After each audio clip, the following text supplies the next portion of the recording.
Bienvenue au Québec matin. Voici quelque chose, Cindy, dont des commerçants qui déjà en arrachent, ne savent pas s'ils vont être capables de traverser la pandémie. Ce serait passé. On s'attaque à vos commerces sans aucune raison. Révoltant de voir ça. Regardons justement un extrait de ce que nos collègues caméramans ont capté hier au centre-ville.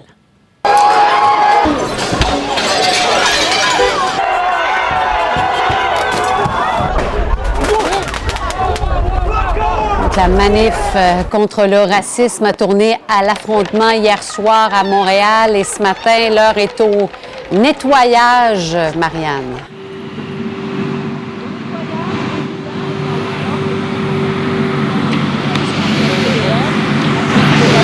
Bonjour. Dites-moi, combien d'arrestations, où est-ce qu'on en est à ce moment-ci aussi avec les méfaits, évidemment?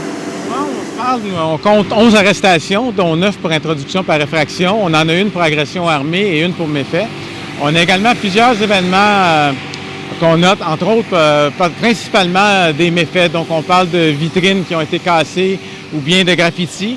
Il est à noter qu'il risque d'y avoir d'autres arrestations au cours des prochains jours, des prochaines semaines, puisqu'on va être en mesure de récupérer des bandes vidéo et ainsi de suite. Et donc là, on sera en mesure. Mais là, le fait que tout le monde portait ou à peu près un masque, bien, ça complexifie un peu la tâche. C'est sûr que ça représente d'autres défis. Par contre, une chose que je tiens à souligner qui est quand même importante, hier, la majorité des gens qui ont manifesté l'ont fait justement dans le calme, dans l'ordre. Moi, je dirais donc que c'est pratiquement 2 événements qu'on a eu hier. Une manifestation pacifique pour que les gens, en fin de compte, manifestent leur indignation suite à ce qui est survenu aux États-Unis. Et dans un second temps, je vous dirais malheureusement, des douzaines de voyous qu'on a malheureusement habituellement dans plusieurs manifestations. Et c'était le cas hier. Il faut dire d'ailleurs que le SPVM a publié un message où on dénonce ce qui s'est passé avec la mort de George Floyd. Vous savez, on peut pas rester de glace à ce qui s'est produit. Par contre, évidemment, il faut faire attention quant aux commentaires que l'on fait. Mais je veux dire, on est tous des êtres humains, on a vu ça. Et c'est bien certain que ça va, comme on dit, ça va chercher tout le monde, là. Maintenant, une image qui a été captée par nos équipes montre ce qui semble être une arme à feu qui, donc, on tire en direction d'une voiture. Bien, pour que les gens comprennent bien de quoi on parle, on est en mesure d'écouter un extrait.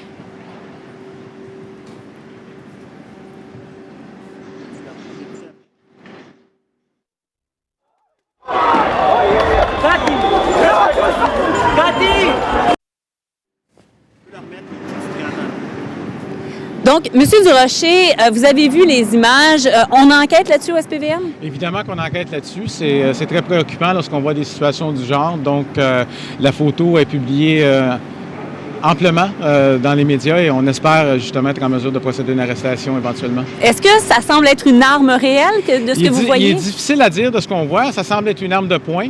Maintenant, il va falloir regarder de plus près, là, voir quel type d'arme que c'est au juste, mais que ce soit une vraie arme à feu, que ce soit une arme, en fin de compte, à pellet, comme on dit, n'en demeure pas moins que c'est braquer une arme à feu et c'est très dangereux. Est-ce que je me trompe ou il y avait, bon, je ne sais pas si c'est une certaine forme de violence ou le fait que les gens entraient, allaient voler dans les commerces, est-ce que c'est différent de ce qu'on voit habituellement comme manifestation à Montréal? Oui, ce que l'on a vu qui est différent, normalement, des manifestations à Montréal, bon, si on prend celle de la Coupe Stanley, qui date de longtemps, évidemment, ou dans des séries éliminatoires, normalement, les gens, ce qu'ils font, c'est qu'ils commettent un méfait et ils quittent.